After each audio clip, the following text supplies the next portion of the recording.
entonces con la segunda charla del día de hoy.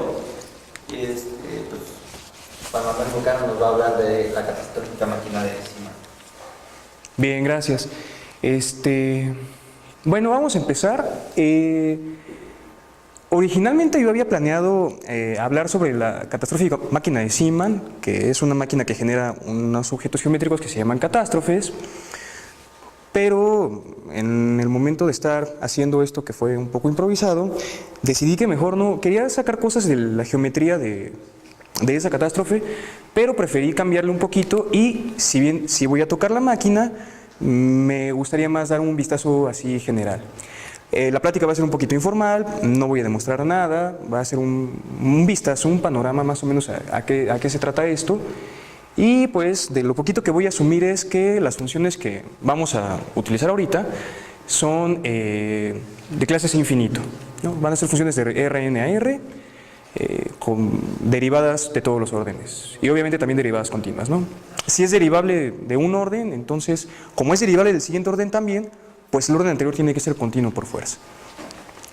Y un pequeño recordatorio y dedicatoria, nada más para brevemente, de un desastre natural que ocurrió hace poco, que fueron 2 desastres naturales. Quiero dedicar el pequeño espacio y a todas las personas que aquí se ve una pequeña pizca de el esfuerzo que se hizo en estos días. Esta foto está tomada en Edimburgo y Escocia, en donde lamentablemente fallecieron 10 personas. Entonces quiero dedicarlo a la memoria de todos ellos y hay que seguir apoyando porque la emergencia continúa y se está poniendo muy, muy difícil.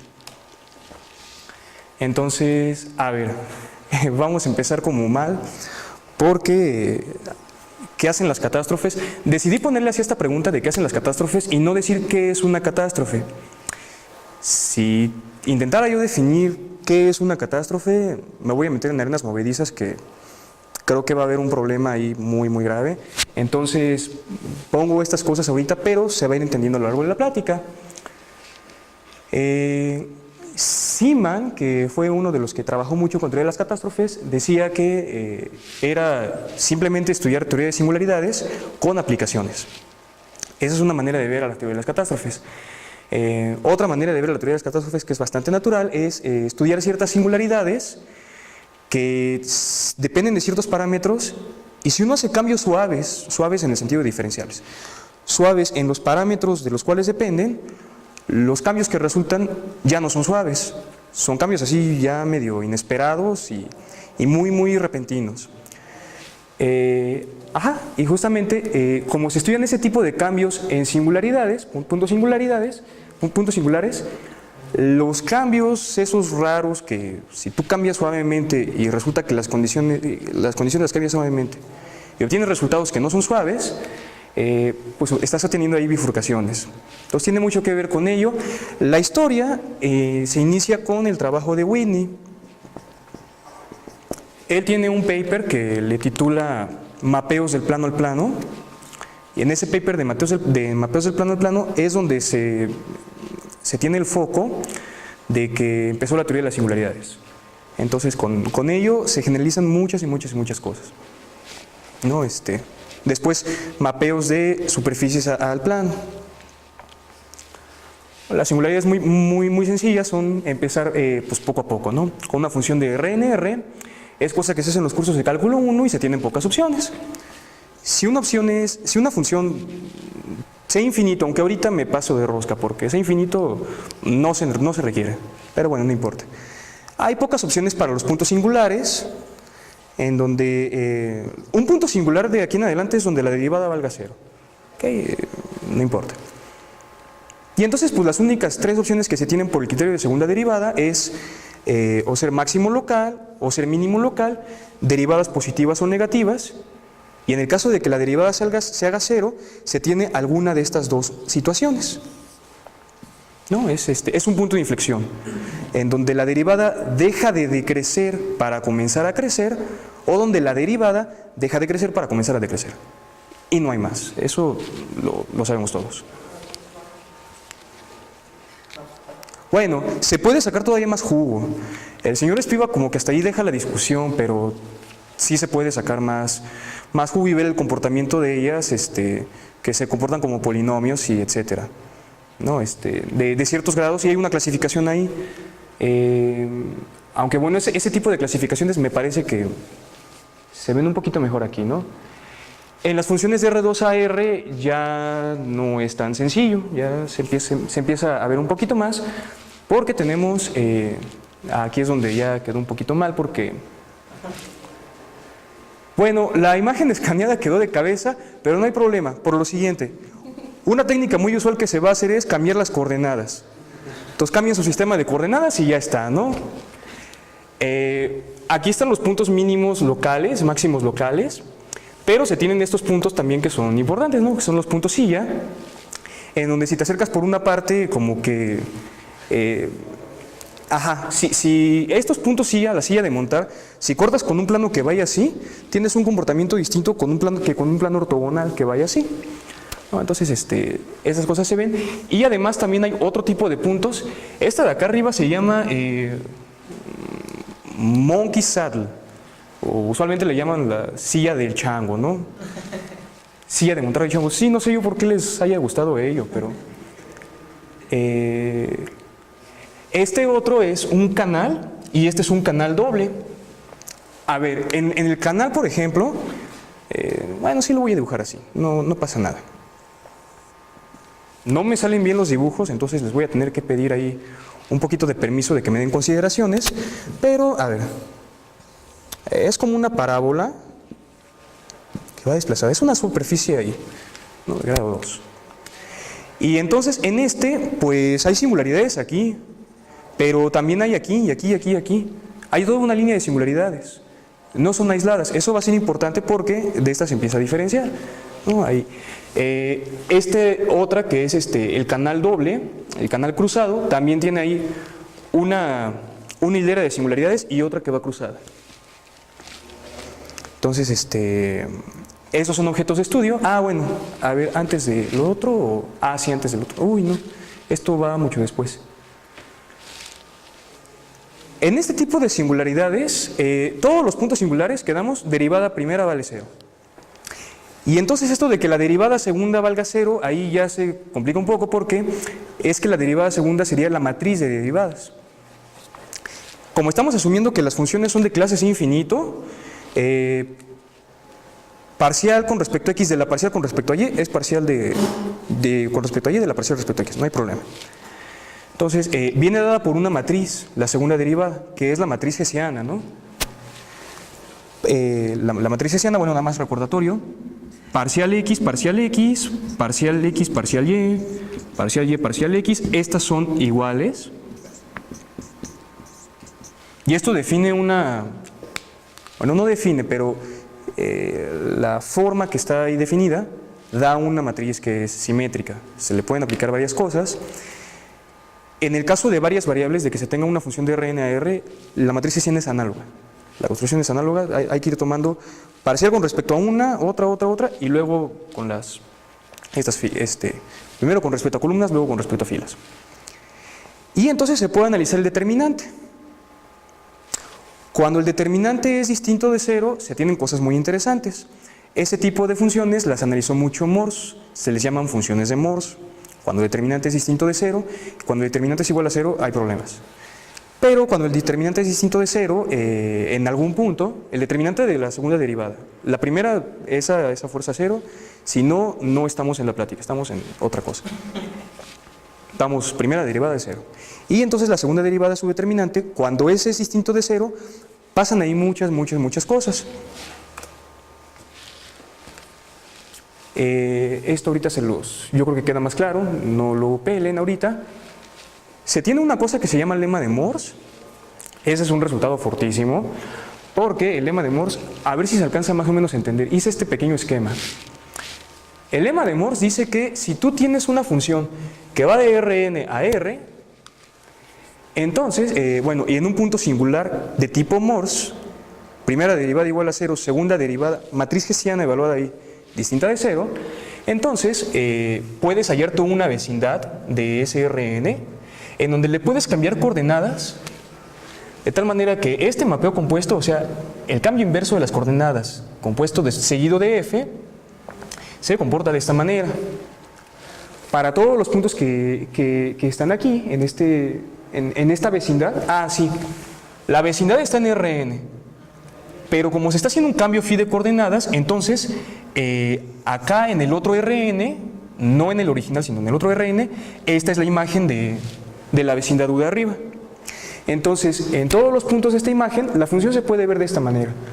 F de U, hay una traslación a cero que no pasa gran cosa, no pasa nada de hecho, por los cambios esos que se hacen, menos una suma de cuadrados. No sé si se alcanza a ver, lo voy a poner mejor acá.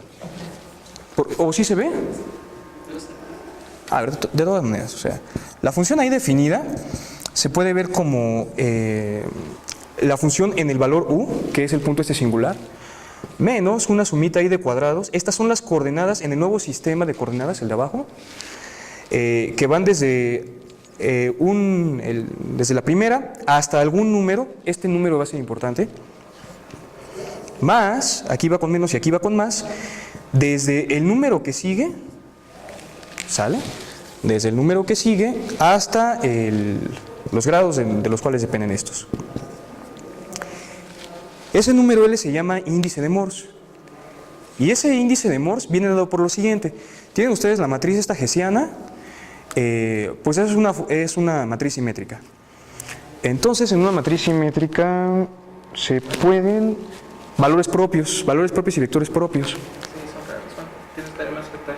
Tienes teorema espectral. Justamente las simétricas, el teorema espectral te dice que se pueden, puede seguir una base ortonormal en donde que corresponde con sus vectores propios justamente. Y es diagonalizable. Y entonces vas a tener una diagonal de ceros, que justamente la diagonal esta va a ser la de los valores propios, y ahí te tienes que fijar en cuáles de ellos son no negativos. No negativos y los negativos. La mayor cantidad de negativos que tengas, este es el índice de Morse. Entonces, bueno, ese es un resultado así como muy fuerte porque te dice que las funciones que tienen singularidad con hessiana distinta de cero se comportan de esta manera localmente. Entonces, ¿qué tipo de análisis tienes que hacer? Si tú sabes analizar este tipo de funciones, que lo sabemos hacer bastante bien, puedes analizar localmente ese tipo de singularidades, ¿no? Cuando la hessiana es distinta de cero.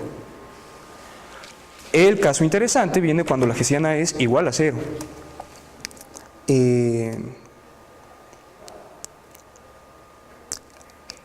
Esto va después. Esto va antes, no entendí por qué, a ver. Ajá, aquí defino equivalencia, pero ¿para qué definir equivalencia? A ver, creo que ya me hice bolas con mi propia presentación. Lema de Morse. Sí, el colorario también, me falta. Singularidades no degeneradas son aquellas en donde la hessiana es diferente de cero.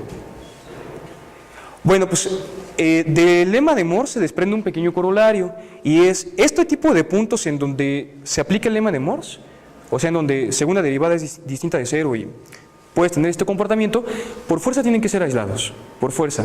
Es decir, como en los casos anteriores que vimos, estos de acá arriba, bueno, estos dos, el canal y el canal de aquí, que la silla esta, que tienen toda una hilera ahí de... Esos puntos, por fuerza no pueden ser puntos, no son aislados, y entonces no son de Morse. Ahí a fuerza la hessiana vale cero. No puede valer distinto de cero, no aplica el lema de Morse, ¿no? Ya se empiezan ahí a clasificar algunos cuantos puntos. Y también hay un teorema, este teorema lo probó Whitney. Un punto es singular no degenerado, o sea, de los de Morse, o sea, de los que la hessiana es distinta de cero, sí, solo si es localmente estable. ¿Qué es esto de que sea de la estabilidad local? Este es un concepto importantísimo en teoría de las catástrofes. Ahí es donde ya empezamos. Todavía tenemos tiempo, más o menos. Se define primero un concepto de equivalencia de funciones. Dos funciones son equivalentes en torno a un punto si hay un cambio de coordenadas, de tal manera que una de ellas se puede ver como la otra compuesta antes con el cambio este de coordenadas más alguna pequeñita constante. ¿Sale, vale? Esto es, este concepto de equivalencia es en el que descansa la noción de estabilidad estructural. Se dice que una función f es estructuralmente estable cuando pongan una pequeña perturbación. A ver, ¿qué es una pequeña perturbación? Lo siguiente. Le van a tener que sumar, es como un golpecito. Ahorita en las cáusticas yo creo que se va a entender un poquito mejor, pero le van a dar un pequeño golpecito. Pequeño golpecito es esta función que sus derivadas se pueden hacer tan pequeñas como uno guste, se pueden hacer muy pequeñas en torno al punto en el cual se está trabajando, y entonces esta función y la otra función que es ella con su golpecito son equivalentes en el sentido anterior. Esto es lo siguiente. Tienen una función definida en un punto. ¿Ok? Ahí va del espacio a los reales. Le van a cambiar tantito los valores. ¿Qué es cambiarle tantito los valores? Pues justamente qué tanto es tantito es lo que estamos preguntando aquí. Le van a pegar de tal manera que el golpe sea tan pequeño como se guste en derivadas, y al momento de que tienen esta función con la función esta más su golpe, son equivalentes. ¿Sale, vale? Los cambios locales tienen que ser difumorfismos ahí, para un lado y para otro. En las cáusticas salen muchos ejemplos de catástrofes, ¿no? Aquí pueden ver una, por ejemplo, que es la taza, en donde si ustedes de hecho, a ver, si me permiten, voy a tomar una taza, a ver si se puede ver esto. Es que aquí la veo, pero a ver, no sé si la puedan ver ustedes. No la van a ver, no la van a ver, pero esto otro sí lo van a ver. Y gracias por el vaso de agua. Porque aquí podemos tomarnos esto de aquí. No sé si podemos apagar la luz un ratito. Porque, a ver.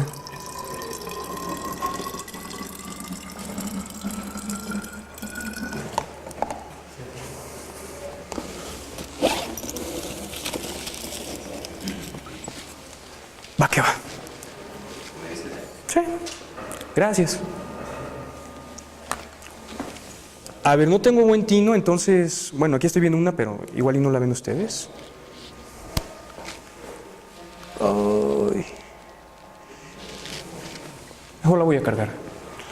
Vamos a tratar de verla hacia allá, a ver si se ve algo. Ahí está. Si se dan cuenta, miren, voy tantito a quitar la botella para que vean lo que es realmente de la lámpara.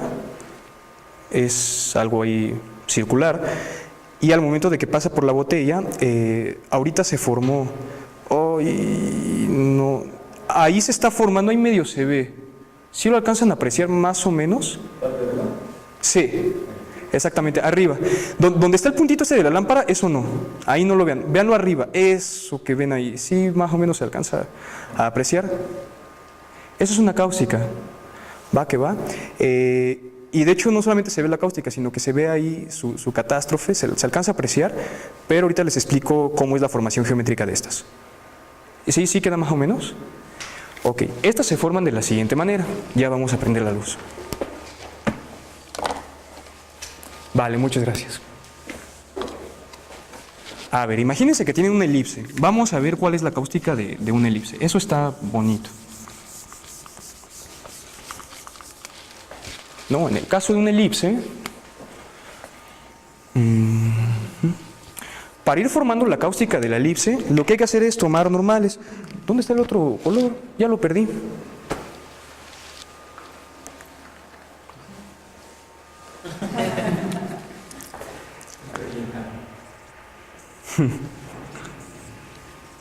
Vamos a tomar en cada punto de esta curva la normal.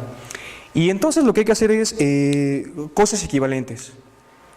Hay que tomar en cada punto su círculo osculador, que es el círculo que mejor se aproxima localmente a ese punto. Y hay que tomar todos los centros. Es decir, aquí ponemos un círculo osculador, ¿no? Su círculo osculador, perfecto, ahí está. Tiene un centro. Y aquí también ponemos otro círculo osculador, ahí está otro centro. Y vamos a ir uniendo todos esos centros. Es la tipo evoluta. ese es el radio de curvatura. De hecho, justamente lo pueden hacer sin círculos. Si simplemente parametrizan de alguna manera buena esta elipse, parametrizar por longitud de arco es un ejercicio bonito que les ponen luego en cálculo 3, ¿no? Parametriza una elipse por longitud de arco. Y entonces levantas en la normal, vas a tener que pararte aquí levantando la aceleración justamente. Y bueno, pues a lo mejor ahorita no me lo van a creer porque no lo estoy haciendo con todo el detalle, porque soy muy mal dibujante, porque voy algo rápido, pero sale algo así. ¿Okay? Y esa es la cáustica de una elipse. ¿Por qué se llaman cáusticas? Cáustica viene de calor.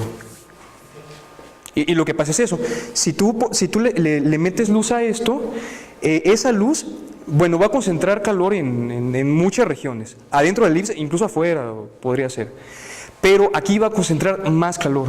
En la curva esta, que es la cáustica, concentra todavía más calor que, por ejemplo, en alguno de estos puntos, ¿no? Estos puntos sí tienen algún calor, pero estos tienen más calor. Pero más aún, de los puntos de la cáustica hay unos que tienen todavía mucho más calor. Y son los que van a tener la mayor cantidad de calor digamos, del espacio, que son estos 4. Estos son las catástrofes. ¿Sale, vale? Y en las catástrofes se prueba esto de aquí. Esto también lo había probado Winnie mismo también. Que estas son estables. Es decir, lo que hicimos ahorita se ejemplificó un poquito. De hecho, no sé si recuerdan que ahorita que vimos esta cáustica, se movía. Y es que evidente, o sea, la mano me tiembla, el agua tiembla, todo tiembla. Entonces, pues no vamos a poder tener una cosa así bien definida, sino que la vamos a tener pequeñamente perturbada. Entonces, lo que está pasando es que a la cáustica ideal esta se le está moviendo tantito, y se le mueve, y se le mueve, y se le mueve, y se le mueve, pero no pasa nada, porque tenemos justamente este teorema que garantiza que estas de aquí son estructuralmente estables. Si tú le pones una perturbación pequeña en los términos que definimos, seguirán siendo singularidades, seguirán siendo de hecho catástrofes. Y no solo eso, más aún, no solo seguirán siendo singularidades y además catástrofes, sino además del mismo tipo. Y aquí es donde empieza una onda que es la clasificación de las catástrofes, y es una cosa que se ocupa mucho la teoría de las catástrofes.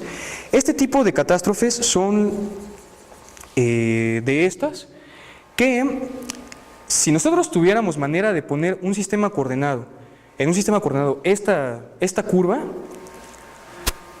a lo mejor no nos queda esta curva de aquí, y cuadrada igual a x cúbica, a lo mejor no nos queda esa. Pero es equivalente. Se puede dar ahí una equivalencia, bueno, no una equivalencia, no es eso, propiamente no es eso. Se puede dar un cambio de coordenadas difeomorfo para llevar estas coordenadas a esas de ahí. Entonces, ¿qué es lo que decimos? Pues decimos, vamos clasificando. Estas singularidades son como de este tipo. El como de este tipo se formaliza diciendo es que hay un cambio de coordenadas que te lo lleva ahí. Esa singularidad se llama cúspide. Y es una de las catástrofes elementales. Hay más catástrofes elementales. Esto es lo que les digo que genera varias catástrofes. Es una máquina en donde, a ver, una cosa que de las catástrofes es justamente cuando tú cambias suavemente los parámetros y ocurren catástrofes, ocurren cambios muy repentinos en el comportamiento. En el punto A de ahí arriba se tiene un disco ahí. El disco va a dar vueltas, ahí el origen está fijado. El punto A está fijo y se ancla a un disco a un punto en la frontera del disco con un resortito. Y en ese mismo punto se ancla otro resortito que viene acá a un punto, pero este punto C no va a estar fijo. Este sí va a tener algún tipo de movimiento. Si uno se pone a jugar, uno hace esta máquina y se pone a jugar con ella, mientras le va moviendo, va a sentir algo raro. Porque lo puede mover uno de la siguiente manera, así muy suavecito, y de repente como que sientes que el disco te está jalando. Entonces dices, a ver qué está pasando, porque le estoy dando un jalón yo muy suavecito y el disco se está pasando de rosca. Este disco no está suave, ¿no? No, el disco sí está suave. El fenómeno es el que no está suave. Esta es la superficie asociada. Si uno se pone a jugar, si uno ve aquí las variables de control, las variables de control son el punto ahí que uno va a ir moviendo, el cómo va a ir moviendo. A ver, en la máquina esta de Zeeman, este punto de aquí yo lo puedo mover, pero no solamente lo puedo jalar en una dirección, en una dimensión. Tengo 2 dimensiones para irlo jalando. Ahí están las 2 dimensiones del jaloneo. Y entonces lo que yo puedo ver es una función que vaya de R2 a R, hacia acá arriba, y en donde la altura lo que va a levantar es un parámetro asociado al punto B que se ve en la figura. El ángulo puede ser, ¿no? Por ejemplo, la circunferencia, el punto B va a tener que caer en la circunferencia asociada a fuerza, y eso es de dimensión 1. Entonces, pues es una función que va de R2 a R, y así se comporta. Cuando uno proyecta esta superficie que se tiene en el espacio, la proyecta en el plano, hay puntos aquí que ya tiene que ver con lo que mencionaba acá, que les dije que está al revés mi presentación. Morse analizaba mucho esto de las imágenes inversas de funciones. Le interesaba analizar el número dado por la cardinalidad del conjunto de las imágenes inversas, ¿no? Entonces, Morse lo que hacía aquí era, a ver, en el plano, este punto, ¿cuál es su imagen inversa? Pues es este. ¿Cuántas imágenes inversas tiene? Morse decía, me interesa el número, no el punto, me interesa el número. Ok, hay uno. Y todos estos de aquí también tienen una imagen inversa. Pero los que están en esta región, que es la sombreada, tienen 3 imágenes inversas, ¿no? Ahí se ve más o menos. ¿Sí se aprecia? Y estos puntos frontera son los que separan cuando hay 3 imágenes inversas o cuando hay una. Estos tienen 2 imágenes inversas. Y la máquina de Zeeman, que tiene su superficie asociada a esta, hay mucho estudio aquí, hay mucho estudio aquí. Se puede ver esto como unos lagrangianos ahí asociados, que era parte de lo que quería ver, pero sí decidí mejor no hacerlo para darlo en términos un poco más intuitivos, aunque eso se hace, y es incluso tema todavía de investigación, porque estas singularidades ya están muy clasificadas, pero en cuestiones geométricas todavía se le sigue sacando mucho estudio. Y entonces, una pequeña, así, lo más básico de la geometría de este tipo de catástrofe. A ver, aquí tenemos 3 imágenes inversas. Si nos vamos acercando aquí, lo voy a dibujar. Lo dibujo. No voy a dibujar la superficie, ¿sale? Nada más voy a dibujar la... Sí, porque eso, de hecho, no es mala onda, este pizarrón no da para mucho, no puedo dibujar superficies. Pero sí puedo dibujar planos, entonces con eso es más que suficiente. Y pues bien. Entonces, a ver. Si uno tiene aquí quiere pasar de 3 imágenes inversas hacia una, pasando por 2,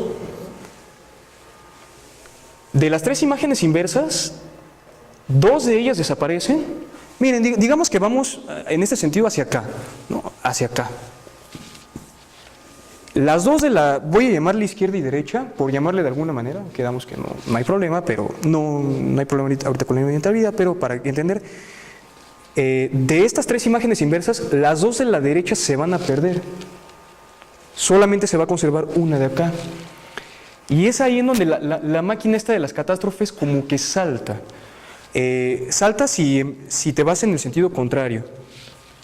Si le vas dando aquí, si te vas moviendo aquí suavecito, en el momento en el que vayas a cruzar esto, puedes saltar y vas a saltar de la siguiente manera.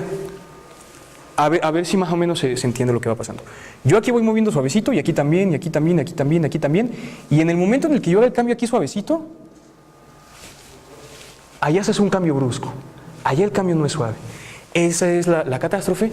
Esta catástrofe aquí es... una combinada de la siguiente manera. A ver. Casi toda la curva va a tener un cierto comportamiento, salvo un punto. Ya se imaginarán cuál es el único punto ahí medio raro, ¿no? Este punto es rarísimo. Ese punto es un punto catástrofe. En torno a este punto las cosas otra vez se comportan de la manera que habíamos visto hace rato, manera cúspide, y en torno a estos puntos el comportamiento es distinto. También se aplican los teoremas de hace rato, también van a ser singularidades estables, si uno los perturba tantito van a seguir siendo singularidades y del mismo tipo, pero de otro tipo distinto al tipo cúspide. Estas de aquí se llaman de tipo, no lo voy a traducir, fold.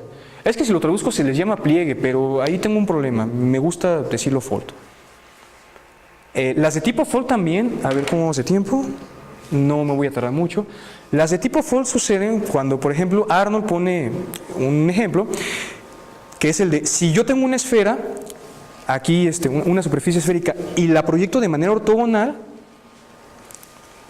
en los puntos del ecuador, ahí tengo la proyección que se va a tener, esa sí la podemos ver.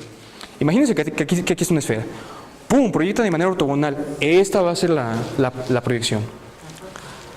Estos puntos tienen dos imágenes inversas.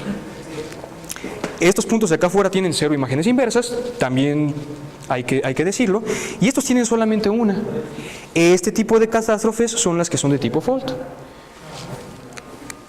Y Whitney probó un teorema muy fuerte, ya con esto voy a pararle, que es un teorema de clasificación de las catástrofes. Y dice lo siguiente. Siempre que tengas tú una proyección, ahora ya no un mapeo del plano al plano, se generaliza un poquito más. Un mapeo de una superficie a un plano, vas a tener ahí ciertas catástrofes. Pero, que van a ser estables, salvo un cierto cambio ahí salvo una cierta perturbación pequeña, todas las catástrofes que tengas se van a descomponer esencialmente en dos, que son estas de aquí, no hay más. Tom toma mucho esa idea y trata de hacerlo, Whitney lo que hizo fue para mapeos que van de algo de dimensión 2 a algo de R. Él se pregunta también, ¿y qué pasa cuando algo va de 3 a 2, o de 4 a 5, o de 4 a 1? Dije de 3 a 2, lo dije mal. De 3 a 1, de 4 a 1, de 5 a 1, de 6 a 1, etc. Y es ahí donde viene un teorema de clasificación. De 6 en adelante las cosas se descontrolan mucho. De 5 a 1 y de 4 a 1 y de 3 a 1 todavía no se descontrolan tanto, y a pesar de que en el caso de 4 y de 5 es difícil un poquito de ver, hay técnicas para hacer ello, que son generalizaciones como de la idea de las cáusticas, pero en superficies se levantan normales, se siguen levantando igual objetos normales. Se tiene una que es la gran cáustica, ¿no? Big caustic le llaman, big wavefront, en frentes de onda, que esto lo hacen mucho los físicos, y en ellas esencialmente hay pocas singularidades, pocas catástrofes, que son estas dos, otros ombligos que se llaman ombligos elípticos, parabólicos, hiperbólicos, un tipo de singularidad que se llama de mariposa y otro tipo de singularidad que se llama de cola de gaviota. No los puse ahorita, no me pareció adecuado por el tiempo, porque la geometría de ellas es más complicada todavía. Pero esencialmente el teorema de clasificación de Thom es que en ese tipo de cosas de 5 parámetros de control para abajo son todas las catástrofes que se pueden tener, y entonces la idea es estudiar la geometría de esas cosas. Y ya para concluir nada más un poquito ahí de referencias. Bueno, a ver nada más si no me falta algo así que sea muy, muy, muy esencial. Bueno, esto me lo voy a tener que saltar, creo que no es esencial en esta ocasión. Pues ya, estas dos, hay algunos libritos, está este de Arnold, que no sé si sea libro, folleto, revista, monografía. Es algo raro, es muy didáctico. Es muy didáctico, tiene muy poquita estructura, tiene muy poquitas fórmulas, aunque eso no quiere decir que tenga poco contenido matemático. El contenido matemático está profundo. Se puede leer de una sentada para darse una idea de qué trata todo esto. Yo no recomiendo leerlo en una sentada. Yo recomiendo sí darle con mucha calma. Está muy pequeño, pero está muy, muy bien elaborado. Este libro también es de Poston y Ian Stewart. Todos los libros de Ian Stewart son muy, muy didácticos. Él es muy didáctico. Y este libro también es bastante didáctico. Se mete mucho con... Él aquí da mucho de las máquinas. Él sí saca mucho de la geometría de estas cosas y artículos que pues son los clásicos, ¿no? El de Zeeman, que es clasificación de catástrofes de 5 para abajo, y históricamente pues un artículo de mucho valor, muy citado, el de Morse de mapeos del plano al plano, que inició las singularidades, no solo las catástrofes en particular, sino más general aún, de ahí empezaron con la teoría de singularidades, y pues yo creo que ya con eso le podemos dejar para un pequeño vistazo. Esto da para mucho, las técnicas que se ocupan aquí son mucho de topología diferencial. De hecho, este tipo de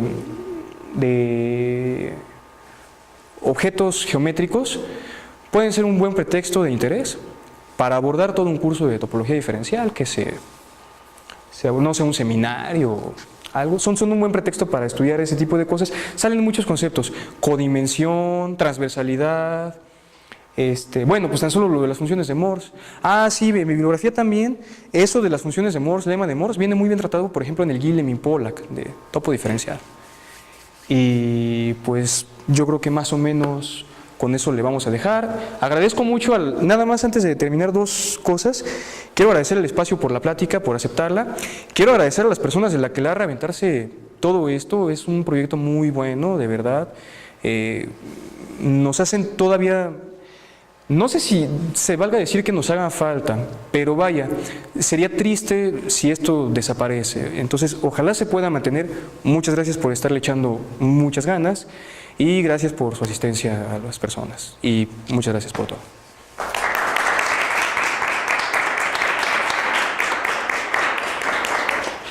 Bien, ¿preguntas? ¿Cómo se define formalmente una catástrofe? ¿Cómo? ¿Cómo se define formalmente una catástrofe? No me quiero meter en arenas movedizas. Hay un problema ahí con eso de la definición de las catástrofes. ¿Por dónde va el problema? El problema va por lo siguiente. Lo que pasa es que se define primero teoría de las catástrofes como estudio. Si lo defines como estudio de singularidades con su aplicación, al momento de las aplicaciones hay una onda ahí muy, muy rara que da para muchas discusiones, que yo no tengo el nivel de esas discusiones y por lo tanto no puedo tomar postura, pero en donde dicen, sobre todo cuando lo aplican a fenómenos sociales, oye, no, pero tal cosa, ¿cómo la puedes modelar así? Es una locura, eso no funciona así. Sin embargo, una definición que se puede dar así a grosso modo es, después de analizar las funciones de Morse, que son aquellas en donde primera derivada igual a 0, segunda derivada distinta de 0, pues una catástrofe puede ser un punto en donde primera derivada 0, hessiana o también 0, y además estable, además localmente estable. Esa puede ser una primera definición de catástrofe, aunque también he leído que tiene aún sus detalles y que es tu pregunta es buenísima, pero es muy difícil de responder. ¿Pero sí hay o sigue, es como fractal que sigue trabajándose una posible definición? No sé si siga trabajándose una posible definición, sí sé que se sigue discutiendo.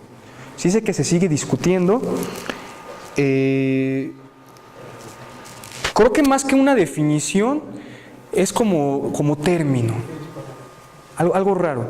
O sea, en matemáticas lo que hacemos es eso, definición rigurosa, perfecto, pero parece que este tipo de cosas no tienen una definición rigurosa. Contestamos brevemente Y sí. para terminar. Pero pensando más en teoría del control, si te agarras cada punto como una condición inicial, entonces vas avanzando si ya tienes una máquina y obviamente no quieres esas cosas, es un feedback positivo. Entonces, si puedes hacer como el empuje hacia allá para evitar tus pliegues, o sea, tus 3 imágenes o tus 2 imágenes inversas, si hay una forma de evitarla. Para este tipo de ejemplos, o sea, un ejemplo de estos son catástrofes inevitables. Lo más a lo que vas a, o sea, si le mueves de manera suave las condiciones. De hecho, justamente es el contenido de ese teorema, en parte. Bueno, no el teorema, sino lo que se sigue de este teorema. Si tú le mueves suavemente las condiciones, por más suavemente que las muevas y que sean pequeñas, la catástrofe, lo más que vas a lograr es hacerle un pellizquito, empujarla chin, así, una nada, ¿no? O por mucho que la puedas empujar, la vas a seguir teniendo y seguirá siendo hasta del mismo tipo. Son singularidades inevitables. Y no solo singularidades inevitables, sino cierto tipo de singularidades que son catástrofes e incluso inevitables. Entonces también, pues este tipo de cosas que mencionas son problemas interesantes porque pues uno dice, híjole, entonces no puedo modelar algo que de alguna manera lo voy a tener, no me lo puedo evitar. Y si tengo alguna manera de que ese tipo de pliegues no me salgan, entonces en los parámetros de control me pasé de rosca. Los moví de manera muy rara, no de manera diferenciable. Va que va. No, al contrario. ¿Nos puede hacer una pregunta para el público? O sea, personal, plática.